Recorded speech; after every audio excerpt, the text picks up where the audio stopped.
मन से, वचन से, कर्म से अपने आराध्य देव को जो समर्पित है वो वर्तमान में जीवन मुक्त है। जितनी भी वासनाएं हैं, दुर्वासनाएं हैं, ये अहम में रहती हैं। देहाभिमान, मैं स्त्री, मैं पुरुष, मैं इसी में विराजमान रहती है। जब तक ये मैं अंतःकरण का प्रियालाल के चरणों में समर्पित नहीं होता, तब तक उपासक के हृदय में दिव्य आनंद की स्फूर्ति नहीं होती। वो साधन में लगा रहता है, अहम उस साधन को ढके रहता है, जिससे दिव्य अध्यात्म साधन का जो फल है, अद्भुत आनंद, अद्भुत सुख, ये मर्त सुख नहीं। मर्त सुख तो मलिन मन को अच्छा लगता है, मलिन इंद्रियों को अच्छा लगता है। ये जो मर्त लोक का सुख है, ये मलिन मन, मलिन इंद्रियों का विलास है। यही बंधन है जो मन से, वचन से, कर्म से राधा राधा राधा अपने आराध्य देव के स्मरण में, आराध्य देव की सेवा में, आराध्य देव के ही सेवा सुख का मनन चिंतन, वो वासना रहित उपासक होता है। ना कोई दुर्वासना होती, ना कोई सद्वासना। उसका हृदय एकमात्र भगवत प्रेरणा से पूर्ण रहता है। कोई उसका निजी संकल्प नहीं होता, न सत्संकल्प न असत संकल्प। उसके हृदय से जो होता है वो केवल प्रभु प्रेरित होता है। वैसे सबके हृदय में प्रभु विराजमान है, पर जो प्रभु का भजन नहीं करते उनको अहम प्रेरणा करते हैं। अहम में दो प्रकार की वासना, एक सद्वासना, एक दुर्वासना। अगर दुर्वासना प्रधान है तो दुर्वासना के खेल होते रहते हैं, अगर उपासना प्रधान है तो सद्वासना के खेल होते हैं। लोक लोकांतर के सुखों की चाह, रिद्धि सिद्धियों की चाह, अभी रंग नहीं आया। न सद्वासना न असद्वासना, अहम का पूर्ण समर्पण, तब उसमें प्रेम का प्रादुर्भाव होता है। तब उसमें विशुद्ध बोध स्वरूप जो ज्ञान है वो जागृत होता है। इसलिए उपासक को समर्पण पर ध्यान देना चाहिए। हमारे तन की जितनी चेष्टाएं हैं वो भगवत समर्पित हो। वो तभी भगवत समर्पित मानी जाएंगी जब श्री कृष्ण प्रतिकूलेन जो है वो वर्जनस्य, प्रभु के प्रतिकूल कोई आचरण न बनने पाए, उनकी आज्ञा के प्रतिकूल न होने पाए। प्रतिकूलस्य वर्जनम, आराध्य देव के प्रतिकूल कोई चेष्टा नहीं होनी चाहिए, तो तन समर्पित आपका। हमारा मन निरंतर यदि प्रभु का चिंतन करता है, उन्हीं की प्रसन्नता के लिए मनन होता है, सेवा का मनन, सत्कार्यों का मनन, कर्तव्य का मनन, नाम का मनन, हमारा मन समर्पित है। सा वै मनः कृष्ण पदारविंदयो। वाणी या तो मौन या भगवत नाम गुणगान, लीला गुणगान, तो हमारा वचन भी समर्पित है। तीन का बहुत महत्व है, शरीर से क्रिया, मन से संकल्प विकल्प और वाणी से वार्तालाप। तीनों समर्पित हो गए, मन, वचन और कर्म। कर्म से शरीर आता है।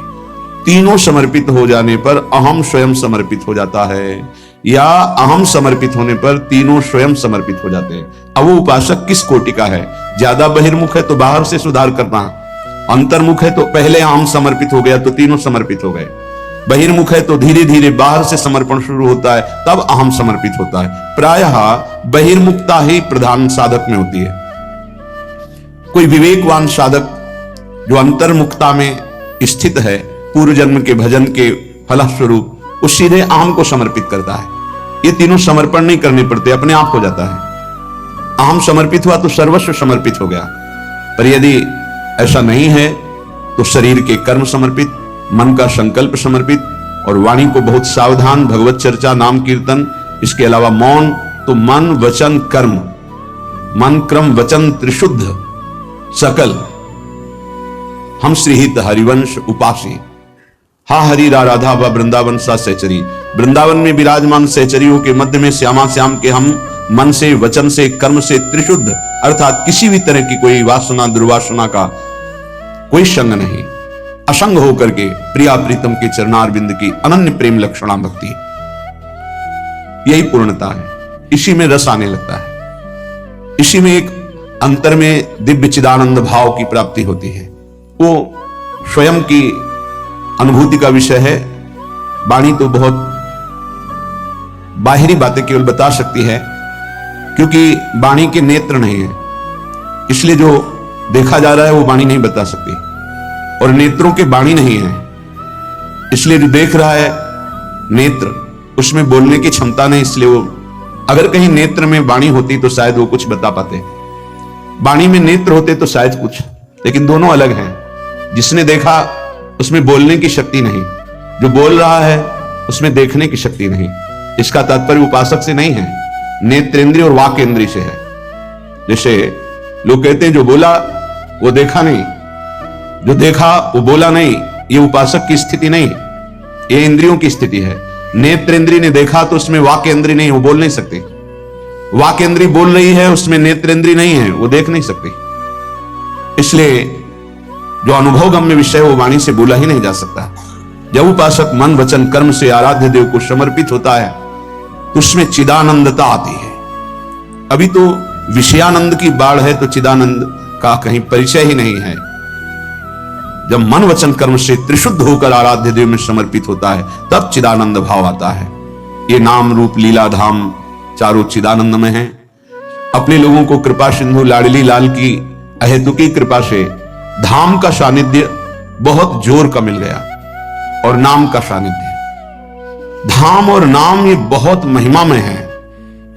रूप और लीला तो अपने आप प्रकाशित हो जाएगी। स्वामी का अनुकरण अनुगमन जैसे सेवक करता है, ऐसे ही नाम का रूप करता है। जहां नाम वही रूप पधारता है।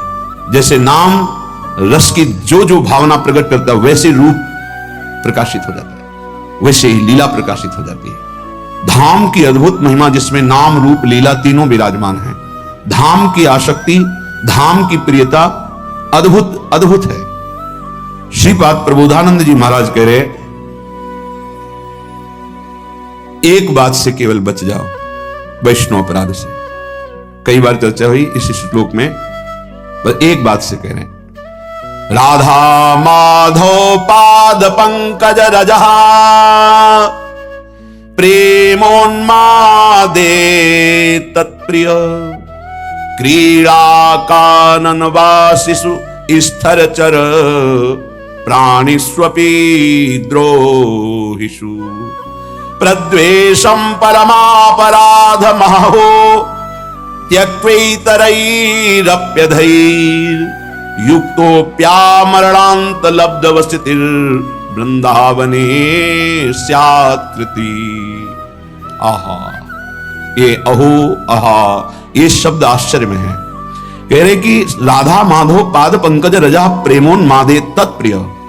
आप जिस रज में बैठे हैं ये प्रिया प्रीतम की पावन चरण रज है। ये गोपियों के आंसुओं से भींगी हुई रज है।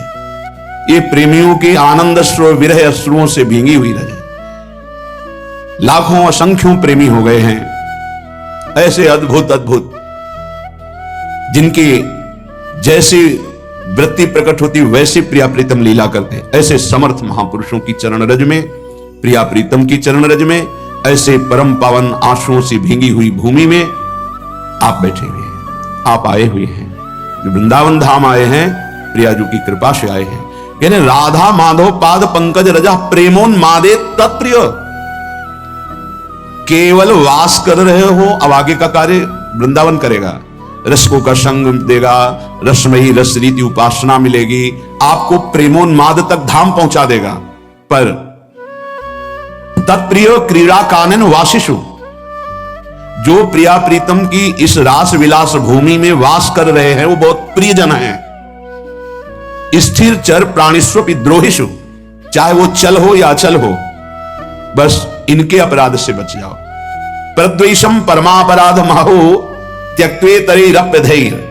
यदि तुम इस वैष्णव धाम में वैष्णव अपराध, एक अपराध से बच गए, इस महापराध से यदि बच गए तो तुमसे कैसे भी यहां पाप हो गए हों, यदि आमरण वृंदावन का वास स्वीकार कर लिए हो तो तुम्हें प्रिया प्रीतम की पक्की प्राप्ति होगी। कह रहे हैं युक्तोप्या मरणांत लब्ध वसतिर् वृंदावने स्यात् कृति प्रद्वेषम परमापराध महावो त्यक्त्वे तरैरप्यधै, और बहुत से पाप हो जाए कोई तुम्हें नहीं रोक पाएगा प्रिया प्रीतम से मिलने के लिए। ये धाम अपने प्रताप पर आमरण,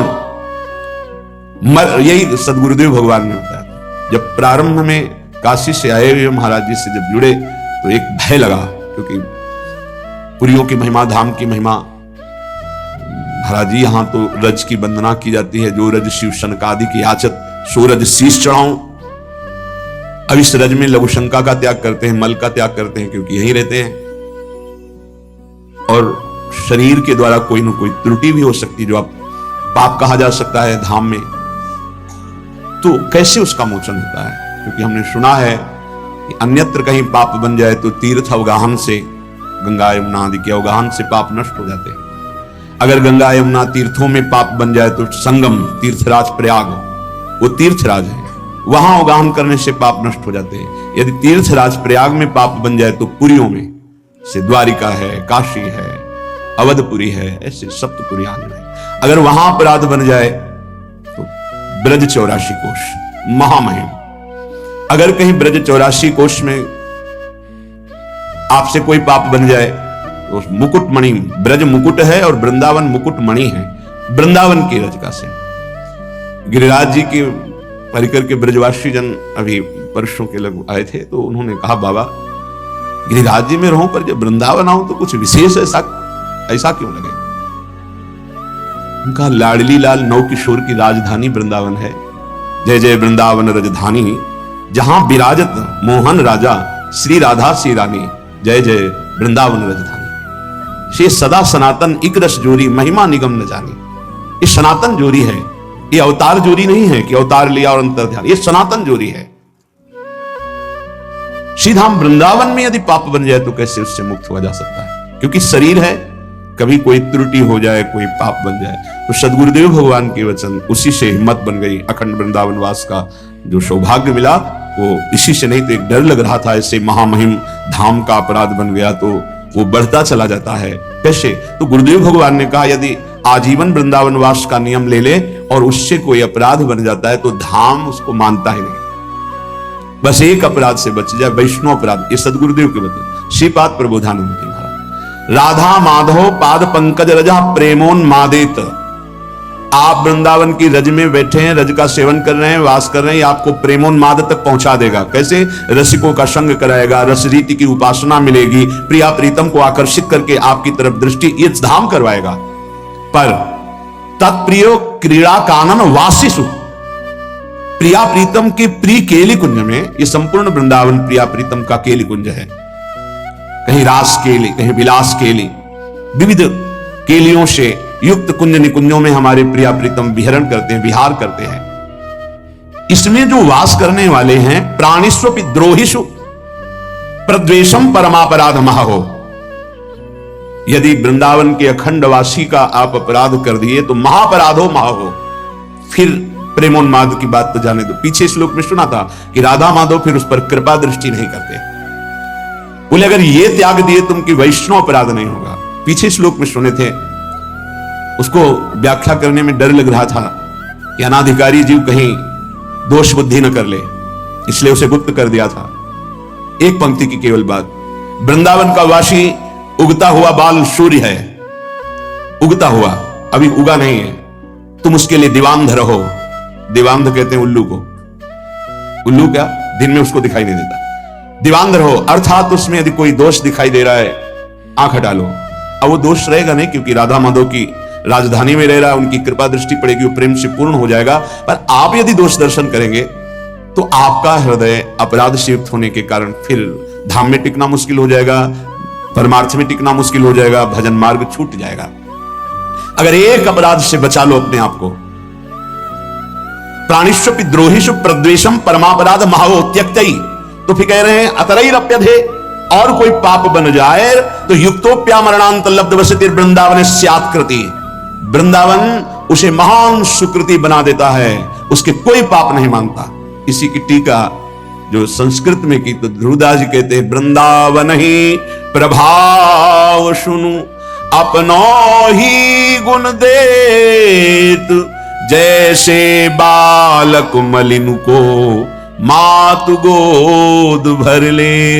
यदि कोई आजीवन वृंदावन वास स्वीकार करता है और बड़ा गलतियां करता है तो भी वृंदावन जैसे मल भरे बालक को मां दौड़कर गोद में ले लेती है, ऐसे वृंदावन स्वीकार। एक बात केवल, वैष्णव अपराध न बनने पावे, ये बस अंदर रखिए, धामवासी के प्रति कोई अपराध न बनने पावे। न लोक वेदो धृत मार्ग भेदई, राविस्य संक्लिश्यति रे विमूढ़ा, हठेन सर्व परिहृत्य वृंदा वनांतरे पर्णकुटीम कुरुध्वम। ऐ विमूढ़, कलिकाल है तो साधना के द्वारा सिद्धि नहीं प्राप्त कर पाएगा। क्या कर, ना लोक की सुन ना वेद की सुन, और आ वृंदावन का आश्रय ले, वृंदावन का वास स्वीकार कर और रसिकों का संग कर। बहुत दुख पा लिया, अब दुख पाने का समय नहीं, महासुख में निमग्न हो जा। क्या कर, हठ पूर्वक सर्वस्व छोड़कर वृंदावन में अगर नहीं कुछ हो पा रहा तो फूस की झोपड़ी रख करके भजन कर और परम पद को प्राप्त कर।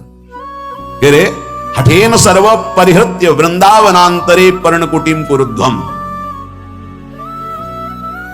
किसी ने अपने गुरुदेव से कहा कि अमुक का आश्रम इतने एकड़ में बना हुआ है बाहर कहीं, यहां वृंदावन के वासी से। तो उन्होंने कहा कि पंडित जी आप अभी समझ नहीं पा रहे हो, यहां एक छोटी सी फूस की झोपड़ी बनाकर जो वास करता है उसकी बराबरी ब्रह्मा भी नहीं कर सकते, तुम एकड़ों से जोड़ रहे हो। धाम है धाम, तो यहां जो वास कर रहा है वो प्रियालाल का कृपा पात्र है, प्रियालाल ने उसे पास दिया है, ऐसे थोड़ी यहां वास कर रहा है। ये श्रीधाम वृंदावन है, ये कोई नगर नहीं है, ब्रह्मा के द्वारा रचा नहीं है। अभी दृष्टि हमारी ब्रह्मा के द्वारा रची, इसलिए केवल ब्रह्मा की रची माया ही दिखाई दे रही है। अभी धाम और चिदानंद भाव नहीं आया, इसलिए यही भाव प्रदान कर देगा, धाम प्रदान कर देगा। तो तुम लोक और वेद के जो मार्ग हैं उनका हठेन सर्वम परिहृत्य, हठ पूर्वक त्याग कर दो, और वृंदावनांतरे पर्णकुटीम कुरुध्व, जैसे बने वैसे वृंदावन का आश्रय ले लो, वास कर लो। बहुत ये लाभ की बात है। यत्तद् बलगन्तु शास्त्रण्यः हो जनतया गृहीतां यत्तदेव स्वं स्वं यत्तन्मतं स्थापयतु लघुमतिस्तर्कमात्र प्रवीणः। अस्माकं तु ज्वलैकोन्मद विमल रस प्रेम पीयूष मूर्ते श्री राधाया विहाराट विमिहन विनान्यत्र निर्याति चेतः।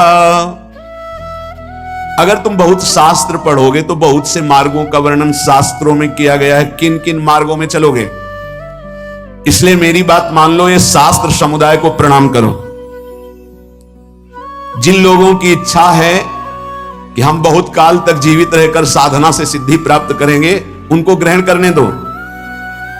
ये जो अल्प बुद्धि वाले हैं ये तर्क करते रहते हैं, इनकी पूर्ण बुद्धि नहीं है, इसलिए इनकी बातें मत सुनो। वो अपने मत का सिद्धांत तुम्हारी बुद्धि में स्थापन करने की चेष्टा करेंगे, बचो इनसे। मेरी उन्माद भरी बात सुन लो। खुद स्वीकार कर रहे हैं कि ये जो मैं बात कर रहा हूं प्रेमोन्माद में कर रहा हूं। सब साधनाओं का, समस्त शास्त्रों का, समस्त ऋषि महात्माओं का एक ही मत है, प्रेम, चाहे वो आत्म प्रेम या भगवत प्रेम। ढाई आखर प्रेम के पढ़े सो पंडित होए। श्रीपाद कह रहे हैं, बहुत अद्भुत विद्वान और महान प्रेमी है, कि मैं ऐसी साधारण भाषा नहीं बोल रहा हूं, प्रेमोन्माद में बोल रहा हूं।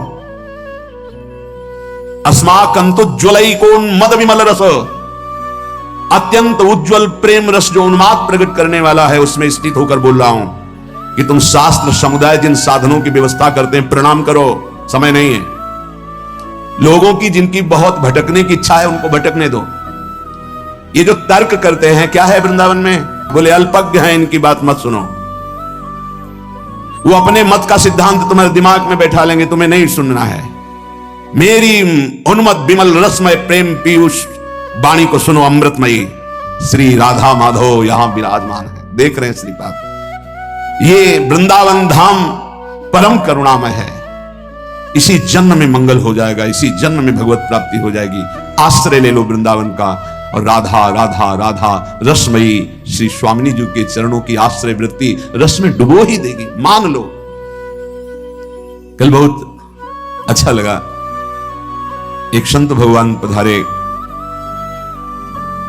गौड़ेश्वर संप्रदाय के 108 मंदिर का निर्माण का सब बहुत बड़ा उनका, और उसके वो अधिकारी हैं तो ऐसा, तो उनका सबसे सार बात जो मुझे रुलाती है, प्रेम विवहल कर देती है, वो है आपके द्वारा जो राधा नाम दिया गया। वो मैं ऐसे प्रभावित होने वाला नहीं हूं, पर जब हमने देखा कि मेरे श्री कृष्ण राधा राधा रट रहे हैं और बाबा वही कह रहे हैं, बिक गया, बस बिक गया राधा एकदम। ये बात इस बात से ले कि इस बात से कि श्री कृष्ण जब कृपा करते हैं तभी राधा नाम में प्रीति होती है। लाल रंगीलो गाइए, हमारा सिद्धांत है रसवाणी का, लाल रंगीलो गाइए ताते प्रीति रंगीली पाइए। सब शास्त्रों का सार, आगम निगम पुराण अगोचर सहज माधुरी रूप निधि, बड़े वो कृपा पात्र हैं महापुरुष, जिनको हम महापुरुष कहते हैं, जिनको राधा नाम में अनन्य आसक्ति हो गई है। श्री कृष्ण तो पीछे पीछे डोलेंगे, आप कहोगे ऐसा कैसे? राधा राधा जपो, आपको खुद अनुभव में आने लगे, खुद अनुभव में आने लगे। ये इस समय वो अमृत आप पी रहे हैं जो राधा राधा बोल रहे हैं, जो वृंदावन की भूमि के सिवा अन्यत्र ये कहीं नहीं प्रकट होता है। ध्यान रखना, कोई कहीं भी प्राप्त करे तो वृंदावन का ही कोई रजकण का सेवी, वहीं से राधा राधा मिलेगा, अन्यत्र नहीं। अन्यत्र है तो यहीं से है, यहां की वायु में राधा राधा, यहां के पत्ते पत्ते में राधा राधा है। और श्री जी की सेवा के लिए भी 42 लीला में आप सुन रहे थे कि हे प्रियाजू मेरी एक विनय सुन लो, हा हा हा हा खाऊं, अर्थात यदि आप विनय मानोगी तो ही मुझे वो प्राप्त हो सकता है, ना कर दोगी तो मेरी जो मनोवांछा है वो अधूरी रह जाएगी, मेरे में सामर्थ्य नहीं। क्या आप अपने सेवा में मुझे रख लो, आज मुझे सेवा प्रदान करो। ये बाहर कहीं आप पढ़ेंगे, बाहर कहीं सुनेंगे? ये महल है प्रियाजू का, और यहां जो महल की टहल में है वो सब देख रहे हैं। यहां श्रीपाद को जो रस मिला, बड़े मर्मज्ञ महापुरुष हैं, ज्ञान समुद्र काशी में वास करने वाले अद्भुत विद्वान, अद्भुत वेदांती, जब इनको ये रस मिला वृंदावन का, तब ये कह रहे हैं कि मेरी बात मान लो, यत्तद वलगंतु शास्त्रण्य हो जनतया आग्रह्यताम यत्तदेव। शास्त्र में बहुत से साधन मार्ग वर्णन किए गए, नमस्कार, जो उनको करना चाहते हैं, बहुत समय व्यतीत करना चाहते हैं, करने दो। स्वम स्वम यत्तन मत्तम स्थापयतु, अपने अपने सब मत तुम्हारी बुद्धि में बैठाने की कोशिश करेंगे, लेकिन लघुमति तर्क मात्र प्रवीण, वो छोटी बुद्धि तर्क के द्वारा वो आपको सिद्ध करेंगे कि वृंदावन ही सब कुछ नहीं है। बात बहुत ये सूक्ष्म विषय है। अस्माकं तु ज्वलैकोन मद विमल रस प्रेम पीयूष, मैं ऐसे नहीं बोल रहा हूं, वेदातीत स्थिति में बैठ के बोल रहा हूं। वेदातीत स्थिति अवच्छिन्न अनुरागम लभते, उस प्रेम पीयूष से बात कर रहा हूं, उन्मत्त होकर के कि सब तज वृंदावन का आश्रय लेकर राधा राधा रट, देख तुझे क्या प्राप्त होता है। अब पैसा तो लगा नहीं, इसलिए इसमें कीमत समझ में नहीं आएगी। बहुत सूक्ष्म विषय है। उपनिषद में जब कोई ब्रह्म ज्ञान प्राप्त करने जाता, पढ़ के देखना उपनिषदों को, 12 वर्ष तक आश्रम की सेवा करवाई, व्रत आदि के द्वारा तप कराते हुए, छांदोग्य उपनिषद की बात कर, उसमें बोल दिया तुम मन नहीं हो, चिंतन करो।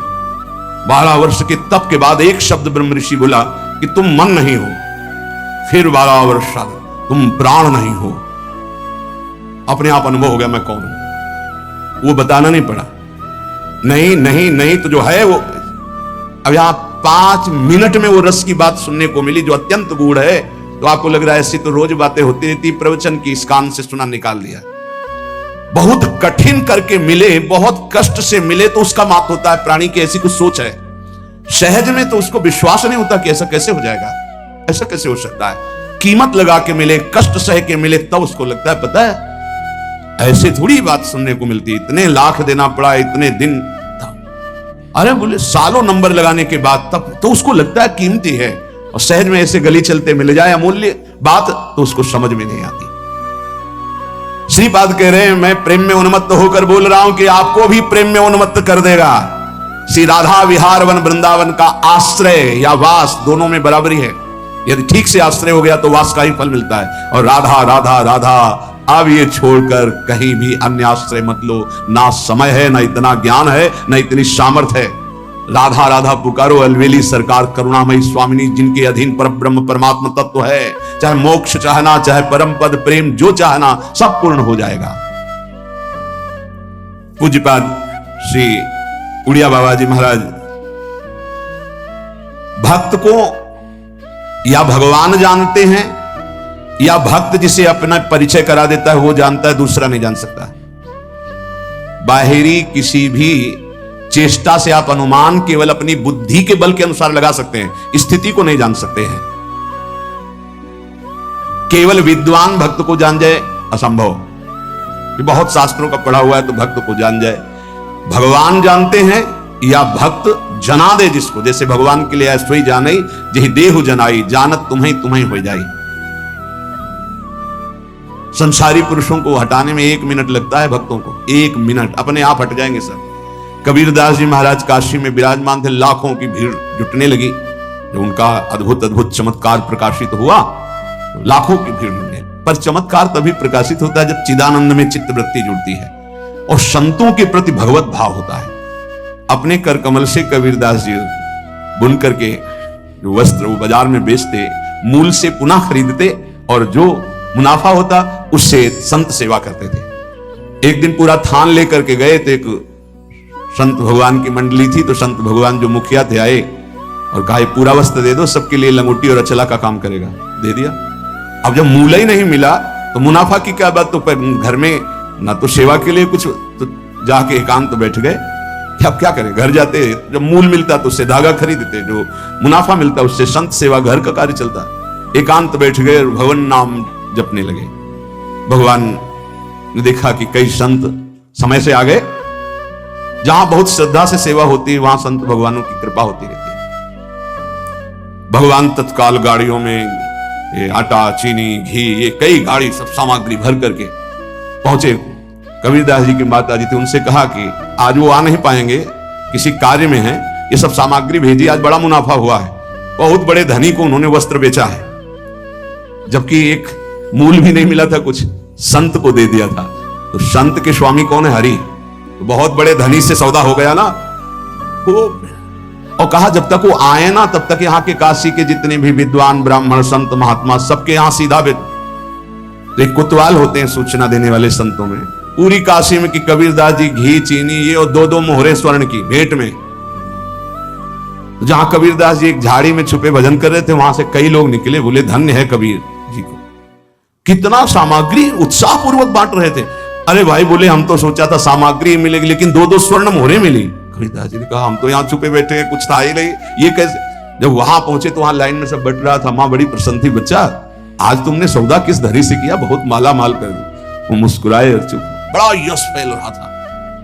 कबीरदास जी ने विचार किया कि तो वो ठीक नहीं है, ज्यादा यश कीर्ति भीड़ तो फिर भजन में बड़ा विघ्न पड़ेगा। तो एक चाल चलते हैं जिससे साफ भाग जाएंगे। काशी में परम भाग्यवती वैश्या भी रहती थी, जो काशी में रह, जनकपुरी में थी जैसे पिंगला वैश्या,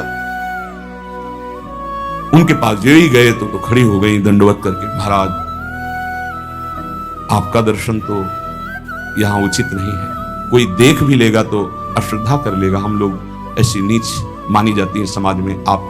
तो उनका नहीं नहीं, हम तो आए हैं आपके सानिध्य की याचना करने। समझ में नहीं आया कि इतने बड़े महापुरुष वैश्या के सानिध्य की। बोले अगर आप एक सहयोग कर दे हमारा तो। बोले हाँ। बहुत विघ्न पड़ने लगा, भजन में बड़ी भीड़ इकट्ठा होती है, तुम केवल थोड़ा सहयोग कर दो कि काशी की 2-4 गलियों में प्रधान हमारे गले में हाथ डालकर बस चल दो, और सब हम संभाल लेंगे, सब खत्म हो जाएगा। तो अब महाराज कोई पूछेगा नहीं। बोले इसीलिए कोई हमें पूछे ना, हम इसीलिए।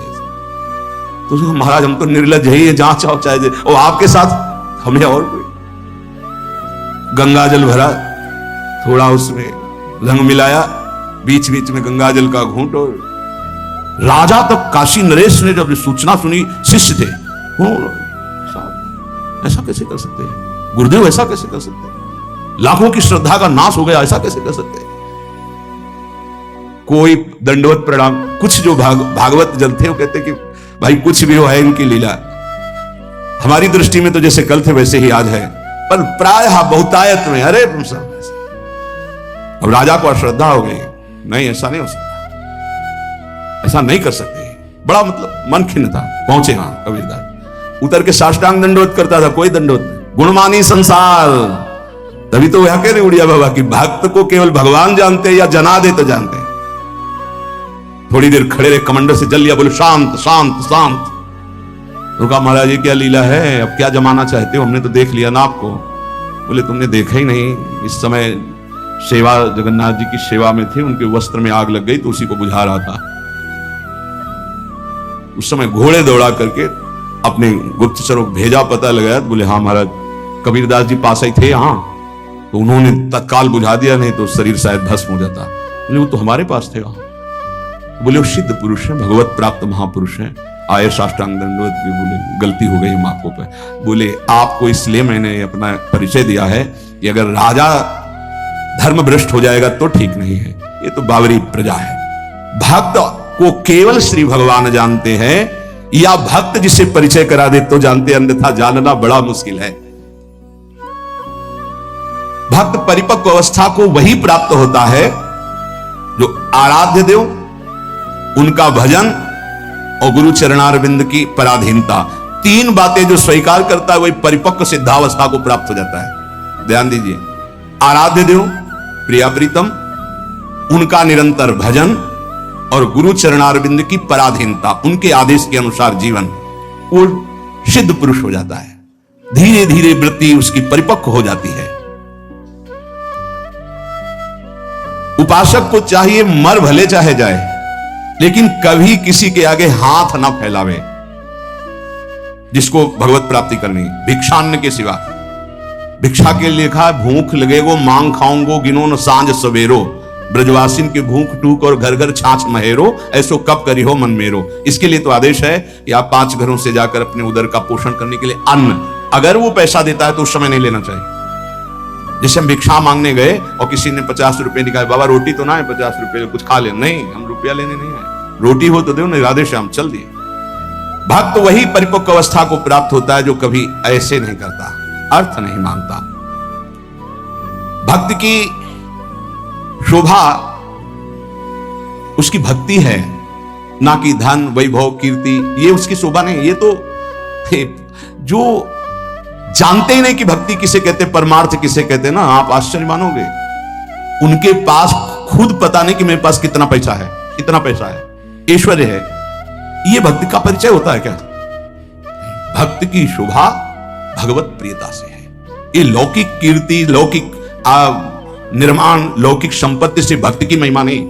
अरे भाई 4 आश्रम है, 40 आश्रम है, 100 आश्रम, इससे नहीं हुए, स्थिति से है। भक्त की शोभा भक्ति से है, भगवत प्रियता से है। जब ऐसी भक्ति आती है तो भगवान उस भक्त के हाथ का खिलौना बन जाते हैं, भगवान उस भक्त के हाथ का खिलौना बन जाते हैं। रहे सर्वत्र एक समान, पर निज भक्तों के लिए छोटा है भगवान। भगवान अपने भक्तों के लिए सबसे छोटे बन जाते हैं, और जैसा वो चाहता है भगवान वैसे खेलते हैं।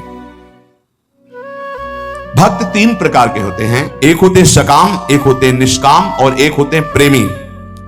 सकाम भक्त जो भगवान की आराधना लौकिक पारलौकिक भोगों की प्राप्ति के लिए करते हैं। ज्यादा मिठास नहीं इसमें मिठास नहीं होती सकाम भक्ति में, बड़ा कड़ुआपन लगता है जब वृंदावन की भूमि से देखे।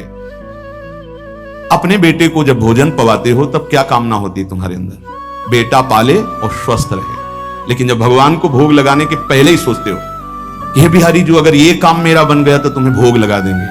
अखिल कोटि ब्रह्मांड के स्वामी तुम्हारे भोग के भूखे बैठे हैं, सौभाग्य है कि तुम्हारा भोग लगाने का भाव आ रहा है। अपने बेटे जैसा प्रभु को नहीं पवा सकते क्या? कोई भी मां अपने बेटे को पवाती, उससे पूछो तुम्हारी क्या कामना है? पागल हो, मेरा बेटा है, कामना क्या है? वो अच्छे से दूध पी ले, खा पी ले और खेले, यही वो खाए पिए, उसका घर है, मेरा बेटा है। क्या भगवान के द्वारा दी हुई सारी सामग्री तुम्हारे पास नहीं? क्या तुम श्री भगवान के अंश नहीं हो? क्या अपने प्रीतम प्रभु को ऐसे भोग लगाया जाता है, तय करके भोग लगाया जाता है? क्या आप अपने बेटे को, अपने पति को, अपने प्रियजनों को, अपने संबंधियों को ऐसा ही भोग लगाते हो? नहीं, कोई कामना नहीं होती। और दुलार करके परोस परोस के पवाते हो कि जितना अधिक पाले मेरा बेटा अच्छा है।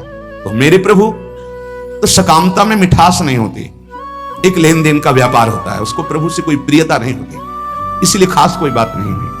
बस इतना ही भगवान की महिमा है कि वो इनको भी उदार कह रहे हैं कि जो अर्थार्थी आर्त है, जिज्ञासु है, ज्ञानी है, उसमें आर्त और अर्थार्थी भी उदार ही हैं, क्योंकि वो मेरे से मांग रहे हो। वो भगवान की उदारता है।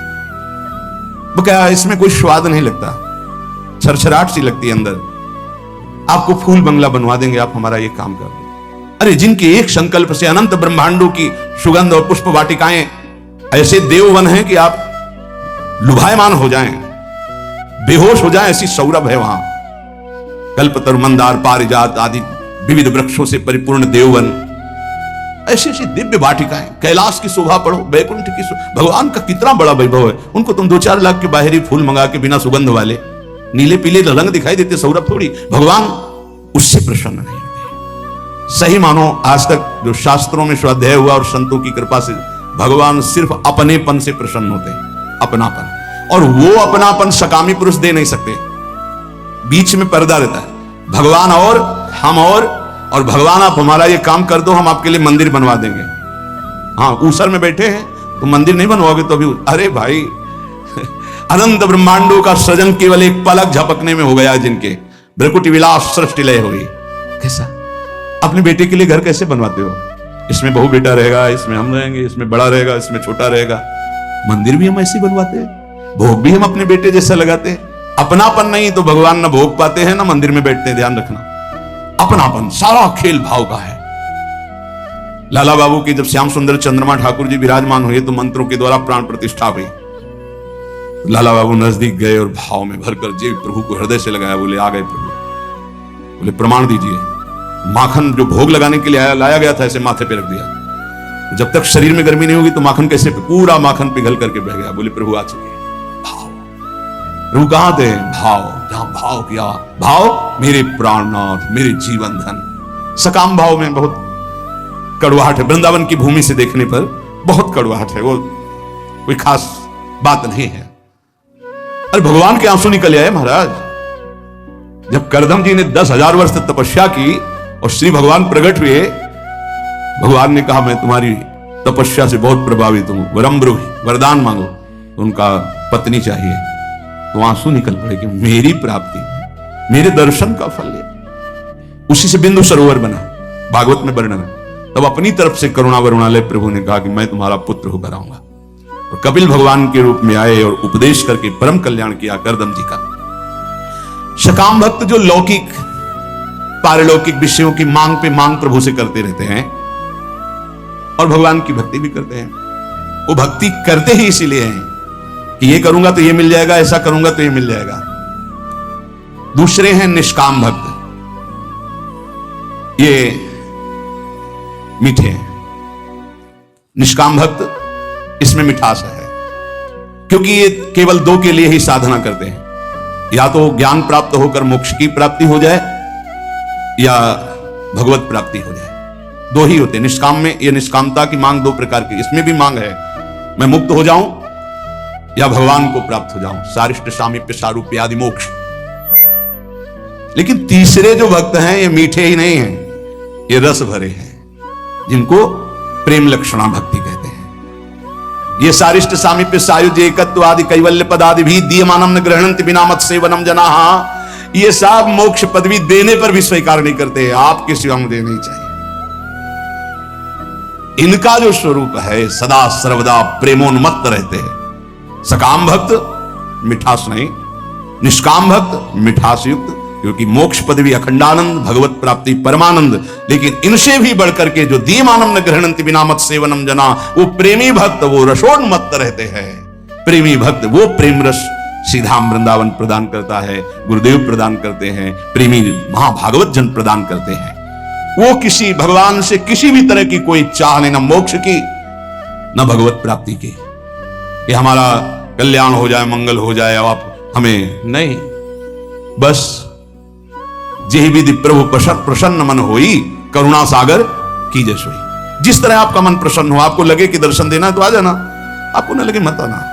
बस हम रो रो करके आपके नाम को पुकारते रहेंगे, आंसुओं से भिंगो भिंगो कर नाम जपते, राधा राधा राधा। हमें कुछ नहीं चाहिए, आपको आना हो आ जाना, आपको ना आना हम रोते रहेंगे, पुकारते रहेंगे, ये हमारा विषय है, पर वो आप स्वतंत्र हो। जय विधि प्रभु प्रसन्न मन होई, करुणा सागर की जैसे। ये बहुत ऐसे भक्त भगवान को अधीन कर लेते, क्योंकि भगवान का एक नाम है प्रेमाधीन, प्रेम के अधीन हो जाने वाले। सृष्टि स्त्यंत कारणीम ब्रह्म विष्णु शिवात्मिकाम सायाति संज्ञाम भगवान एक एव जनार्दन। हमारे प्रभु ही जब सृष्टि रचना का समय आता है तो ब्रह्मा रूप धारण कर लेते हैं, पालन करने के लिए विष्णु रूप धारण कर लेते हैं, और विनाश लय करने के लिए रुद्र रूप शिव रूप धारण कर लेते हैं। इसलिए हमारे प्रभु महान जगन नियंता हैं। ऐसा भाव उपासक के जब हृदय में आ जाता है तो किसी अन्य का आश्रय नहीं लेता, अन्य का आश्रय नहीं लेता। सही बात मानो, माया का बड़ा प्रभाव है। आप सोचो इस जगत में कितने धनी होंगे, जितना त्रिभुवन में आप धन देख रहे हैं कुबेर जी के एक खजाने के कोने में रखा है। अपार धन वैभव के स्वामी, रिद्धियां सिद्धियां नौ निधियां कुबेर, और जितना कुबेर के खजाने में लक्ष्मी जी के चरण के एक चिन्ह में है, ऐसी महालक्ष्मी स्वयं भगवान के चरण चापती रहती है। ऐसे भगवान के सेवक के सामने कुछ समझ में आएगा उसको? सुरपति नरपति लोकपति जिनके भाव है घास। क्यों? क्योंकि ऐसे प्रभु के सेवक हैं। यहां जो वर्णन किया जा रहा है कि उन्हीं से ब्रह्मा, उन्हीं से विष्णु, उन्हीं से रुद्र, वो हमारे स्वामी हैं। अब हम किसका आश्रय लें, किसके आगे हाथ पसारें, किसकी तरफ देखें? समझो, जो संसार में जो कुछ भी है, इसकी प्राप्ति के लिए जो भगवान का भजन करते हैं वो बहुत अनजान में है। जिसे हीरे के बदले कांच लेना चाहते हैं, ऐसे भुलावे में है। मणिगण पुंज ब्रजपति छाणत हित हरिवंश कर गई कंचु। नाम जब कर रहे हैं और चाहते हैं संसार की वस्तुएं, तो मानो महान कीमती मणि के बदले में कांच खरीद रहे हैं। जो अपनी कीर्ति, अपनी प्रतिष्ठा, भगवदी आनंद को छोड़कर लौकिक आनंद की चाह के लिए भजन करते हैं, वो भी बड़े भुलावे में हैं। सच्चा उपासक सर्वत्र भगवान को देखते हुए, सब में भगवान को देखते हुए, कोई चाह न रखते हुए निरंतर भगवान की प्रसन्नता के लिए भजन करते हैं। इससे मेरी प्रिया जो प्रसन्न हो जाए। जब हम, हमारा भजन का मतलब क्या है? पुकारना, राधे श्याम, राधा वल्लभ, राधा राधा राधा। हम पुकार रहे हैं, अपने स्वामी का स्मरण कर रहे हैं। कहीं भी महत्व ना हो जाए, कहीं ना महत्व हो। बहुत विचित्र माया है ये, हम बार बार प्रार्थना कर रहे हैं। इस बात को आप कृपा करके समझने की चेष्टा करें। प्रभु के समान सिर्फ प्रभु हैं, दूसरा कोई नहीं। इतना बात समझो, प्रभु के स्थान पर कोई ना आ जाए। ये बड़ी माया प्रवीण है कि प्रभु के स्थान में कोई वस्तु, व्यक्ति स्थान भेज सकती हो, कोई भी। बस आपकी चतुरता इसी में कि प्रभु के स्थान में केवल प्रभु रहने चाहिए। ये आप देख लीजिए, इसकी पहचान है कि जब वो प्रभु से बढ़कर कोई वस्तु बना के माया भेजेगी तो प्रभु को भूल जाओगे आप। आपकी दृष्टि में जहां प्रभु से बढ़कर हुई तहां प्रभु को भूल जाओगे। प्रभु को भूल गए तो अभी आपकी भक्ति बहुत ही कमजोर है। अब आप ये देख लीजिए, जब आप टीवी देखते हैं तो आपका निरंतर मंत्र चलता है। जब आप किसी से बात करते हैं तो वृत्ति भगवान में होती है नहीं। जब आप भोजन करते हैं तब वृत्ति भगवान में होती है। जब आप चल रहे होते हैं तो वृत्ति कहां होती है? ये सब बातें, अगर आप किसी व्यक्ति से बात कर रहे हैं, प्रभु को भूल गए अंदर से, तो व्यक्ति बड़ा हो गया, प्रभु का स्मरण छूट गया, प्रभु छोटे हो गए। आप कोई रुपया पैसा, भोग सामग्री, कोई दृश्य, मनोरंजन, प्रभु का नाम छूट गया, वो ज्यादा हो गया। किस कोटि के भक्त हो? माया के एक प्रापंचिक विषय में इतनी सामर्थ्य आ गई को भगवान को भुलवा दिया, तो तुम्हारी निष्ठा कहां रही, तुम्हारा चिंतन कहां रहा? जरा इस कसौटी पे कसो अपने को, इस कसौटी पे देखो। ये देखी हुई बात यहां की कहते हैं। इस कसौटी पे कस के देखो। टीवी चल रही हो, आप देख रहे हो, आपका बिल्कुल कोई भी दृश्य चित्त अपहरण न करने पावे। हर सेकंड आपका मंत्र चल रहा है, विजयी। बाजार में घूम रहे हो, सब कुछ देख रहे हो, लेकिन मंत्राकार वृत्ति, विजयी। कोई व्यक्ति सामने है, उससे बात कर रहे हो, लेकिन भाव में एकदम भरे हुए, एकदम भगवान का विस्मरण एक सेकंड कर, विजयी। अच्छे अच्छे पदार्थ सामने रखे हैं, खा रहे हो, लेकिन चिंतन प्रभु में, विजयी। विषयान गृहणंत मुंचंतवा। ए भगवत पार्षद हो, कोई साधारण नहीं हो तुम, भगवत अंश हो, भगवत पार्षद हो। अपने स्वरूप को पहचानो, जागो। ये माया तुम्हें परास्त नहीं कर सकती, तुम स्वयं परास्त होना सीख गए हो, इसलिए परास्त हो रहे हो। तुम्हें कोई परास्त नहीं कर सकता। भगवत शक्ति संपन्न हो, भगवत अंश हो। हमारी बात को समझना। यहां कितना छोटा स्वरूप भगवान का बना लिया गया कि एक खान पान की थोड़ी सामग्री भगवान को भुलवा सकती है। एक साधारण प्रीता वाला व्यक्ति भगवान को भुलवा सकता है। वो अपना स्थान इतना जोर कर लेगा, प्रभु भूल जाएंगे। कौन, कैसे भक्त हो? अरे जिनके एक इच्छा मात्र से ब्रह्मा विष्णु महेश सृजन पालन संहार करते हैं, वो हमारे प्रभु हैं, स्वामी हैं। उनका भी स्मरण हो गया, ऐसी कोई वस्तु आ गई। इसलिए नारायण स्वामी कहते, ब्रह्मादि के भोग सब विष समो लागत ताही, नारायण ब्रज चंद की लगन लगी है जाही। उसे ये बहुत अच्छा है कि जब आप लोग प्रसाद पाते हैं, एक दिन साथ में आपके जब बैठे तो जो राधा राधा राधा, और एक ऐसा भागवतिक, इसमें तो आपको बड़ा सहयोग मिलता है भगवती स्मरण में। ऐसा ही अंदर से चलना चाहिए। जब आप हर समय अलग हो, मान लो भोजन पाते समय श्रवण इंद्री में तो नाम पड़ रहा है, लेकिन अंदर से भी चलना चाहिए हर समय। जीवन का लाभ क्या है? अखंड स्मृति। उसको हानि भी क्यों बदल रहे हो? हानि हरिवंश के नाम अंतर पड़े, लाभ हरिवंश उच्चत वाणी। पकड़ो, भक्ति का मतलब क्या है, भगवत मार्ग का मतलब क्या है, परमार्थ का मतलब क्या है? अखंड स्मृति। और इस स्मृति को हर वस्तु व्यक्ति स्थान छीनना चाहता है, चाहे वो राग से चाहे द्वेष से। आप अंदर से देख लो। इसीलिए पूज्य पादुड़िया बाबा जी कहते, पूरा संसार एक तरफ और तुम एक तरफ, तुम्हें युद्ध करना है। किस बात का युद्ध? मारकाट नहीं, तुम्हारी स्मृति का अपहरण कोई न कर पावे। राधा राधा राधा राधा, तुम्हारी याद जो भगवत याद है, अगर वो भूल रही है, अब घाटा हो गया। कह हनुमंत विपत्ति प्रभु सोई, जब तो सुमिरन भजन हो। ये बात यहां पकड़ा है, यहां देखा है। जहां जहां में लगा कि इस चीज से छूट जाएगा, उससे परिपक्व किया है। कोई भी विषय ऐसा नहीं जो हमें भगवान का विस्मरण करा दे। हम हर जगह अपने आप को परिपक्व करना सीखें, अपने को बचाना नहीं, अपने को हटाना नहीं, अपने को उसी में खड़ा करके परिपक्व करना सीखें। बीच बाजार में बैठे समाधिस्थ रहे, तब तो भजन का लाभ समझ में आएगा। बाण बनाने वाले के पास से पूरी सवारी निकल गई, उसको एक शब्द नहीं सुनाई दिया, और तुम मंत्र और भजन में चित्त लगा रहे हो, तुम्हें 4 आदमियों की बात सुनाई दे रही। अरे राजा की सवारी तो नगाड़ा बज रहा है और शोरगुल हो रहा है, जय जयकार हो रहा है, उसको एक शब्द नहीं सुनाई दिया। केवल बाण का नोक बना रहा था, जिसे दत्तात्रेय जी ने 24 गुरुओं में एक गुरु बनाया, और तुम नाम जप कर रहे हो, तुम्हें कोई शोरगुल नाम छुटवा दे, कैसे साधक हो? विचार करके देखो। लगन लगन सब कोई कहे, लगन कहावे सोई, नारायण जा लगन में तन मन डारे खोई। मन भी लीन, तन भी लीन। तन उनकी सेवा में लीन, मन उनकी सुमिरन में लीन। नारायण अति कठिन है, हरि मिलन की बाट, या मार्ग जो पग धरे, प्रथम शीस दे काट। प्रथम शीस दे काट, मरो रे जोगी मरो, मरनो है ति मीठो, ऐसे मर के देखो जैसे गोरख मर दीठो। जीवित मर जाए उलट आप में समाये, यह दिलगिरी है। प्रवचन करना बहुत सरल है, नहीं? प्रवचन कर, जीवित मर जाए उलट आप में समाये, यह दिलगिरी है। अपने प्यारे से प्यार करना कोई खिलवाड़ नहीं है, उसे प्यार नहीं कहते जिसमें अपना स्वार्थ होता है, अपना सुख होता है। अगर हमारे हरि से प्यार करना है तो पहला कदम बढ़ाने के पहले मर जाओ। ये बोले भी कदम कैसे बढ़ेंगे? बोले यही आश्चर्य है, यहां मर के चला जाता है। मरो रे जोगी मरो।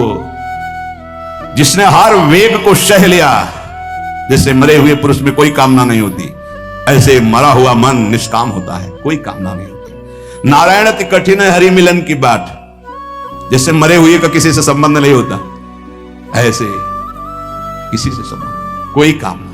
राधा राधा राधा, बड़ी ऊंची स्थिति जागृत हो जाए यदि ऐसा भाव। इस मार्ग में अगर आपका अहंकार जिंदा रहा तो आप नहीं चल पाएंगे। अहंकार मर गया, यहां मरने का तात्पर्य अहंकार से, अहंकार मर गया, पार हो गई गाड़ी। मार तो सकते नहीं हम, क्योंकि निर्बल हो चुके, तो गुरु को दे देते हैं, वो संभाल लेंगे। अपने अहम का अभी पीछे सुना, अपने आराध्य देव का निरंतर चिंतन और गुरु की पराधीनता। पराधीनता का मतलब अब हमारा स्वयं का कोई संकल्प विकल्प नहीं, जैसे गुरुदेव भगवान चलाते हैं वैसे चल रहे हैं। हाथ उठाए कहत हो, कहा बजाऊं ढोल, श्वासा खाली जात है जामे तीन लोक का मूल। बोले एक श्वास तुम्हारी बहुत कीमती है। कल एक प्रश्न कर रहे थे कि आप बता सकते हैं संसार में सबसे बड़ा डर कौन सा है? हम कहा हमसे पूछ रहे हैं? हाँ आपसे। तो हमारे लिए सबसे बड़ा डर है कि मैं कभी किसी पल प्रभु को ना भूल जाऊं, बस। ना मृत्यु का डर है ना काल का डर है। समुझ जाए शरण ते डरत ना काल डर, जिए काल बस ना रहे। मृत्यु तो जैसे फूलों का खुशबूदार हार पहनने के लिए हर समय तैयार रहता है ना कोई, लाओ लाओ पहनाओ, ऐसे मरने से सब जग डरा मेरो मन आनंद, चौड़ी छाती करके कहते हैं। जिस मृत्यु से सब भयभीत होते हैं ना, उस मृत्यु को गले लगाने के लिए हर क्षण राजी हैं। क्यों? प्रिया जी के लिए, प्यारी जी के लिए। अभी छूटे, अभी गए, अभी गए। कुछ तो आवरण है ही है ना। हर समय तू बाधा पहुंचा रहा है मेरी प्यारी जी के राग रंग में। हट तू, तेरे लिए अब स्थान नहीं रह गया, तेरे लिए कोई महत्व नहीं रह गया। डर है तो इस बात का कि कहीं किसी भी वस्तु व्यक्ति स्थान के प्रभाव से प्रिया जी को भूल ना जाऊं, बस। और कोई डर नहीं। हमारे आचार्य कहते यही डर है डर हरिवंश हित जिनो भ्रमय गुण सलिल पर जी नामन मंगल लोक त्यों सुहरि पद पर। कोई श्वास प्रिया जी से बिलक चली गई, इस बात का डर है, बस। हाथ उठाए कहा तो कहां बजाऊं ढोल, ढोल बजा के कहूं, अरे दोनों हाथ उठा के कहता हूं कि तेरी एक श्वास में त्रिभुवन का मूल्य छुपा हुआ है। त्रिभुवन पति भगवान के सिवाय श्वास का और कोई मूल्य नहीं। तो कल उनसे कहा कितनी आयु के? 50-55 के। 55 वर्ष तक आज तक जो कमाया 5 श्वासें नहीं खरीद सकते उससे। आखिरी श्वास और कह दो 55 वर्ष की कमाई दी, एक बार ऐसे कर लेने दो तो नहीं होने दो। आखिरी श्वास खत्म। उस श्वासों को जो तुमने सांसारिक संपत्ति एकत्रित करने में कमाई पूरी की पूरी लगा दो तो एक श्वास नहीं खरीद सकते। ऐसी कितनी श्वासें तुमने बर्बाद कर दी व्यर्थ में। तो कह रहे ये श्वास बहुत कीमती है। नारायण स्वामी कह रहे हैं हर समय राधा राधा राधा, तो श्वास सार्थक। कपट गांठ मन में नहीं, सब सो सरल स्वभाव, नारायणता भगत की लगी किनारे नाव। किसी से कोई कपट नहीं, कोई द्वेष भाव नहीं, सबके चरणों में प्रणाम, सरल स्वभाव। और राधा राधा राधा बोले संसार समुद्र से उसकी नैया किनारे लग गई। अब गंभीर बात, जो महाभागवत हैं ये ऊंचाई की बात करें, वो अपने स्वरूप में स्थित रहते हैं। जो साधारण भक्त हैं वो रूप में स्थित रहते हैं अपने शरीर। जो महाभागवत जन हैं वो स्वरूप में रहते हैं। स्वरूप जैसे किसी का दास स्वरूप, किसी का सखा स्वरूप, किसी का गोपी स्वरूप, किसी का सहचरी स्वरूप, कोई अपने ब्रह्म स्वरूप में स्थित रहते हैं। हर समय दिन में कितनी बार आपको याद आता है कि आप श्री जी की सहचरी हो? सच्चाई से देखो, बस वही स्त्री शरीर का चिंतन, पुरुष शरीर का चिंतन, अपने इसी को पुरुष मानना, स्त्री मानना। ये देखो सत्संग है। शुरुआत कई बार हमने कहा इसी बात से करो ना। ये तो ऊपरी पोशाक है, स्त्री पुरुष की ये पोशाक है। इसीलिए कहा गया बनिता पुरुष भाव मिट जाए, सेवे ललितादि के भाई। आप ना स्त्री न पुरुष हैं। इस जन्म में ऐसे कर्म, ऐसी भगवत कृपा हुई कि स्त्री बन गए, पुरुष शरीर मिल गया। अगला जन्म हो सकता है कि कीट पतंगा न जाने कौन सी योनि का मिले, तो आपकी पोशाक बदल सकती है, पहनने वाला वही रहता है। यहां पहनने वाले की बात हो रही, ना तुम स्त्री हो ना पुरुष हो, तुम श्री जी की नित्य दासी हो। ऐसा चिंतन करो इस उपासना में। कई बार चिंतन करते हैं आपकी, मैं श्री जी की दासी हूं, मैं श्री जी की सहचरी हूं, हमारी प्रिया जो प्रिय सखी हैं। कई बार चिंतन करो, ईमानदारी से बताओ, देखो अंदर देखो, सब ईमानदारी से। दिन भर विचरण करते रहते हो बाहर, कभी अंदर बैठे गुफा में श्रृंगार कर रहे हैं श्री जी का, अंदर से सोच रहे हैं मैं श्री जी की सखी। सोच रहे हैं इसलिए कह रहे हैं कि अभी आपका स्वरूप जागृत नहीं हुआ। जब स्वरूप जागृत होता है तो जैसे आपको सोचना नहीं पड़ता मैं पुरुष हूं, ऐसे सोचना नहीं पड़ता मैं सहचरी हूं, हर समय उसी में स्थित रहता है। महाभागवत वो है जो हर समय अपने स्वरूप में स्थित रहता है। तो चलो, स्थित स्वरूप में नहीं पर स्वरूप का बोध तो होना चाहिए। मैं कौन हूं?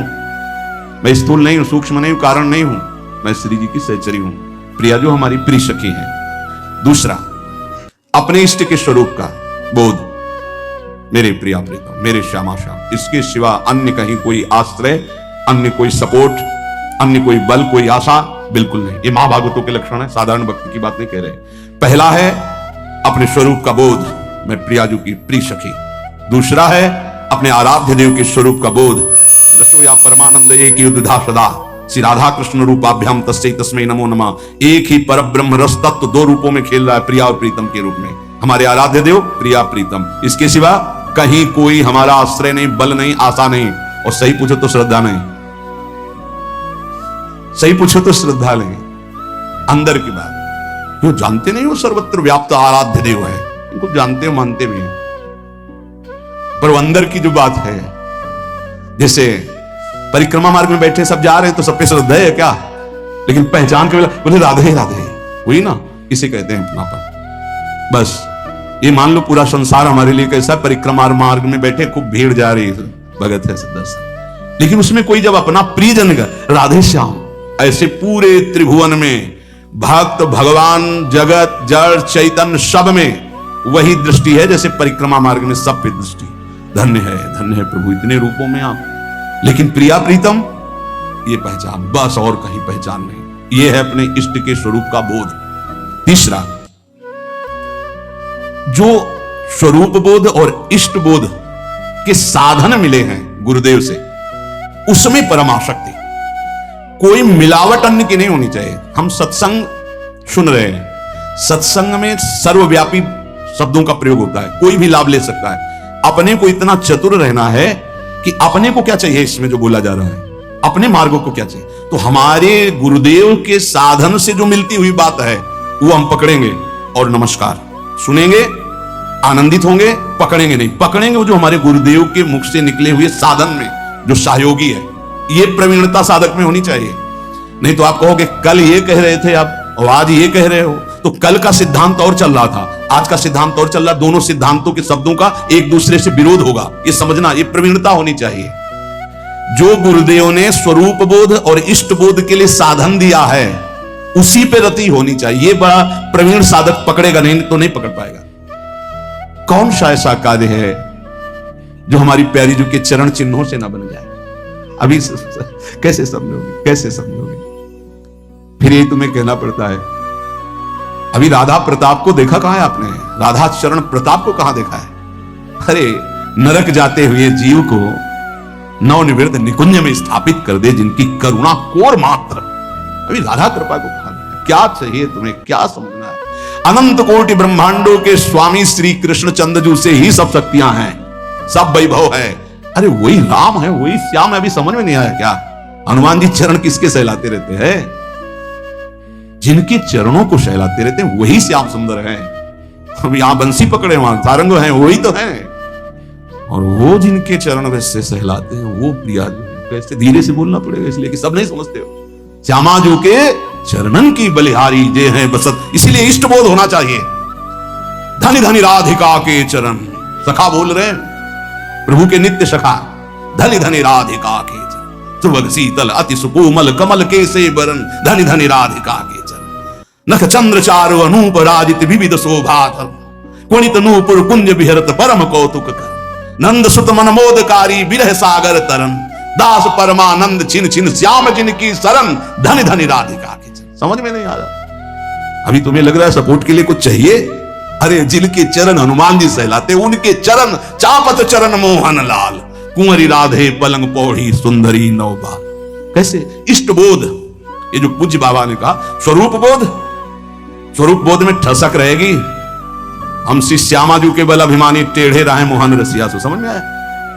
स्वरूप बोध है मैं प्रियाजू की नित्य सहचरी दासी, प्रियाजू जिनकी स्वयं लाल जो आराधना करते हैं। रसघन मोहन मूर्तिम विचित्र केलि महोत्सवोल्लसितम, राधा चरण विलोडित रुचिर शिखंडम हरिम बंदे।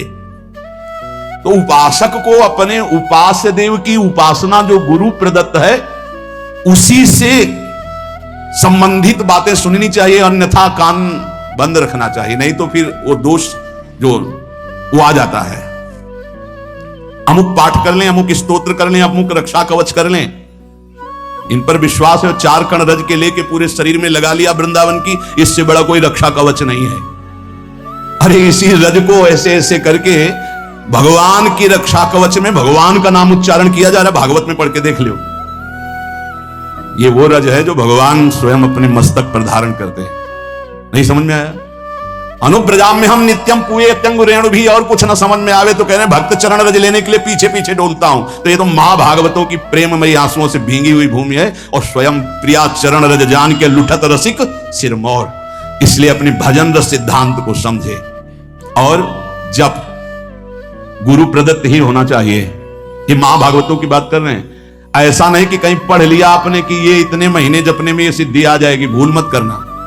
गुरु प्रदत्त नाम और मंत्र के सिवा कहीं भी हमारी रुचि नहीं रह जानी चाहिए कि थोड़ा 5 माला ये कर लेते हैं कि उससे सपोर्ट हो जाएगा और इससे ये हो जाएगा, और फिर अपना गुरु मंत्र जप लेते। ऐसे आते हैं प्रश्न। वो बाहर के होंगे अपने रसना कटो जो अन्न रटो, गुणानुवाद अपने आराध्य देव का, श्रवण फूटो जो अन्न सुनो। ये महाभागवतों की रस की बात है। भक्ति के विघ्न को बर्दाश्त ना करना, ये भक्त का स्वभाव होना चाहिए। हम लोग बहुत ढीले हैं, भक्ति के विघ्न को हम विघ्न नहीं मानते।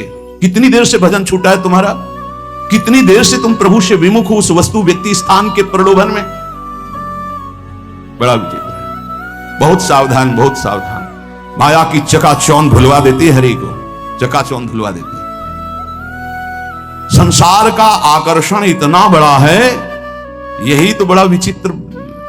और भूले तो भूले तुम जिन भूलो मालाधारी, स्वामी हरदास जी कहते, अरे और तो भूले ही है, तुम क्यों भूलते हो? तुमने तो उनका माला पहन लिया, कंठी पहन ली, उनसे बड़ा कोई है? उनसे बड़ा कोई है?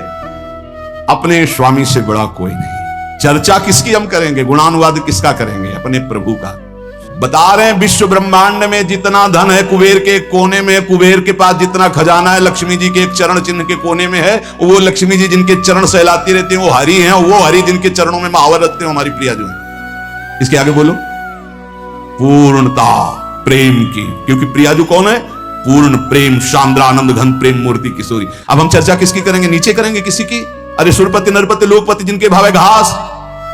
समझे में नहीं आ रहा, समझे में नहीं आ रहा। बहुत विचित्र है, बहुत विचित्र, अति विचित्र भगवंत गति। हाथ सामने अनंत ब्रह्मांडों के स्वामी की महिमा, और एक तरफ माया की महिमा। स्वामी को धक्का लगा के बाहर, माया को अंदर। ऐसा प्रभाव माया का है, बड़ा विचित्र। जिस समय सोने की थाल और कटोरी सब लगा के लक्ष्मी जी बूढ़ी के रूप में ना भगत से प्रसाद पे बोले, ये जूठे पात्र हम दोबारा नहीं रखते।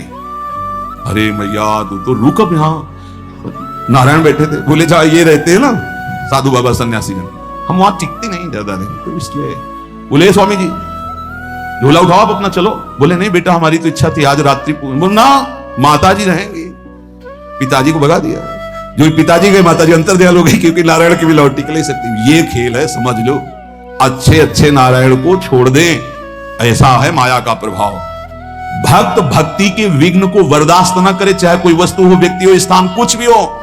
जो मेरे प्रभु का विस्मरण करा रहा, बर्दाश्त नहीं होना चाहिए। लेकिन आप खूब बर्दाश्त कर लेते, चैन से बर्दाश्त कर लेते। नहीं, देख लो अपने लोग कितने प्रमादी हैं कि इस बात से हमें दुख नहीं होता। तद विस्मरण परम व्याकुलती, आराध्य देव का विस्मरण हो रहा है, मुझे चैन है। बहुत विचित्र बात है। सत्संग छूट गया, तुम्हें बेचैनी नहीं हुई? तुम्हारी दिनचर्या टूट गई, तुम्हें बेचैनी नहीं हुई? तुम्हारा नाम छूट गया, तुम्हें बेचैनी नहीं हुई? नहीं, किसी भी स्थिति में नहीं। विचार करो, पूज्य राधा बाबा के चरित्र में जरा अंदर गांठों से गठिया बात इतना बढ़ा हुआ था कि बाबा एक कदम नहीं चल सकते थे। और गंगा जी की रेती में सत्संग हो रहा था, तो पूज्य बाबा को कौन सा ज्ञान नहीं, आप हमें बताओ। वो प्रार्थना कर रहे थे जो उनकी सेवा में थे कि मुझे वहां तक पहुंचा दो। बोले थक गया हूं, मेरी सामर्थ्य नहीं। बोले पहुंचा दीजिए। बोले चले जाओ ना। बड़ी चूक हो जाती है, जानते हो। जब हम चरित्र पढ़ते हैं महापुरुषों के, तब लगता है वो महापुरुष है। जब सेवा में होते ना पास, तो नहीं लगता। देखो कैसे उत्तर दे रहे हैं बाबा को, इतना ही प्रिय तो आप चले जाओ, हम तो थक गए हैं। प्रसंग है, पढ़ के देख लेना कि बाबा ने एक बांस उठाया और कहा, क्या तुम जानते हो श्री कृष्ण में वहां तक नहीं पहुंचाएंगे? पहुंचाएंगे। और कढ़िलते हुए बांस के सहारे से इतनी दूर तक पहुंचे जहां से सत्संग सुनाई दे रहा। क्या सत्संग में बाबा को जानना है? सर्वज्ञ महापुरुष हैं, पर है कोई सत्संग की महिमा? क्या हमारे अंदर चुभता है कि आज का सत्संग छूट गया? क्या चुभता है आज का वाणी पाठ छूट गया? अरे जिस सभा में हम बैठकर वाणी गायन हो रहा है उसमें बैठे, प्रियाजू का यश हो रहा है, साधु मंडली में बैठे, इससे बड़ा सौभाग्य क्या हम जलते हैं कि आज हमारा इतनी देर से भजन छूट गया? क्या हम कभी रोए कि हमारी सेवा छूट गई? प्राणांतक कष्ट हो तो भी सेवा नहीं छूटनी चाहिए। प्राणांतक कष्ट हो, अगर हम शकील पाते हैं तो शकील शकील करके वो सेवा कर देंगे। हमारे गुरुदेव की, इष्ट देव की सेवा। ये केवल प्रवचन ही नहीं, गुरु प्रताप से कह रहा हूं, भक्त को भक्ति के विघ्नों को बर्दाश्त नहीं करना चाहिए। बता देना कि हम आज उठने लायक भी नहीं, पर ये सेवा पहुंचा दो, इस सेवा पहुंच जानी चाहिए, मेरी सेवा नहीं टूटनी चाहिए। ना सेवा में प्रीति होगी, ना नाम छूटने में तुम्हें जलन होगी, ना तुम्हारी पाठ में प्रीति होगी, ना तुम्हारी इष्ट देव के अपनेपन में स्थिति होगी, तो होगा क्या? भक्ति के विघ्न को आप क्यों बर्दाश्त कर लेते हैं? ये आप देख लीजिए। हमें लगता है जितना इष्ट और गुरु का दुलार मिलता है तो हम उसको पहचान नहीं पाते। हमें लगता है संसारिक तौर तरीके से लगता है, हमें नहीं लगता कि हम पर अपार कृपा है। पांचवा, भक्ति के फल को गुप्त रखना। ये पांचों आज ये बहुत बड़ी महान बातें हुई। अपने स्वरूप का बोध, अपने इष्ट के स्वरूप का बोध, जो गुरु प्रदत्त साधन उस पर निष्ठा, जप और गुणानुवाद अपने आराध्य देव का ही, भक्ति के विघ्नों को बर्दाश्त न करना, और ये भक्ति के फल को गुप्त रखना। जो हमारे इष्ट और गुरुदेव की कृपा से आध्यात्मिक उन्नति हो रही, उसे कभी ना बोले, ध्यान रखना नहीं, वहीं रुक जाएगी, बंद हो जाएगी। पकड़ो इस बात को, अपनी स्थिति कभी नहीं व्यक्त करनी चाहिए। इसमें पांचवा, भक्ति के फल को गुप्त रखना चाहिए। आपको स्वप्न में अच्छे स्वप्न आ रहे हैं, दिन में कोई अनुभूतियां हो रही, गुरु कृपा प्राप्त हो रही है, आपको प्रियता मिल रही है, भागवतिक आंतरिक उन्नति हो रही, बिल्कुल गुप्त, कुछ नहीं बोलना। बोले नहीं, गुरु से तो बोल दे। क्यों? गुरु अल्पज्ञ है क्या? तुम बाजार से लाए हो स्थिति, गुरु ने दी है, उनको बताने की जरूरत क्या है? उनको बताने का मतलब अपने अहम को पुष्ट करना नहीं, फिर स्थिति नहीं रहेगी। ना गुरुदेव से कहनी है ना किसी से।